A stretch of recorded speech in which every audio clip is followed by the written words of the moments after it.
शोम्पेन आदिवासी समूह 2011 में इनकी संख्या थी 229। ये दुनिया की सबसे ज्यादा अलग थलग आदिवासी समुदाय में से है। ये बसते हैं भारत के निकोबार द्वीप समूह में।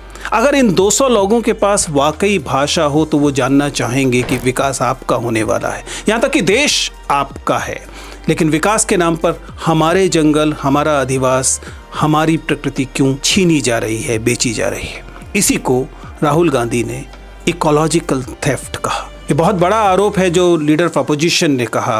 उन्होंने कहा कि विकास के नाम पर निकोबार में संसाधनों की लूट हो रही है और जो मेगा प्रोजेक्ट वहां लाया जा रहा है, जिसे कि सरकार कहती है कि इकोनॉमिक ग्रोथ के लिए है, स्ट्रेटेजिक डेवलपमेंट के लिए है। मैं जानना चाहता हूं कि शोम्पेन आदिवासी समूह को इनमें से किससे लाभ होने वाला है। क्या वास्तव में हम अपनी डाइवर्सिटी को, हम अपनी ट्राइबल कम्युनिटीज को मजबूर नहीं कर रहे हैं? अगर आप अध्ययनों पे जाएं तो बाकायदा एनवायरमेंटल इम्पैक्ट असेसमेंट रिपोर्ट यही कहती है, फॉरेस्ट एडवाइजरी कमेटी की ऑब्जर्वेशन भी यही कहती है कि इस प्रोजेक्ट से बड़े पैमाने पर डिफॉरेस्टेशन होने वाला है, इसके बहुत बड़े इकोलॉजिकल रिस्क हैं।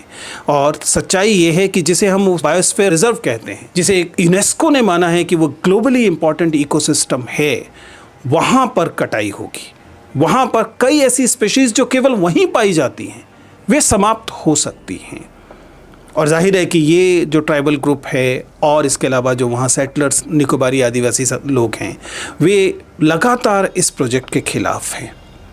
हमें सवाल पूछना चाहिए अपने आप से कि क्या हमारा व्यवहार कॉलोनियल तो नहीं है?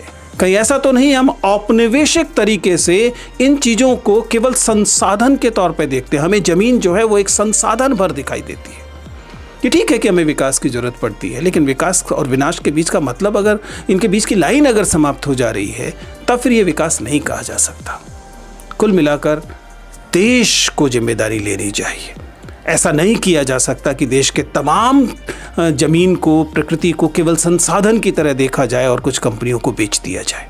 क्योंकि कल को अगर ये जंगल नहीं बचेंगे, ये ज़मीन नहीं बचेगी, आदिवासी नहीं बचेंगे, तो जो कुछ भी बचेगा वो भले ही कुछ हो, देश नहीं होगा।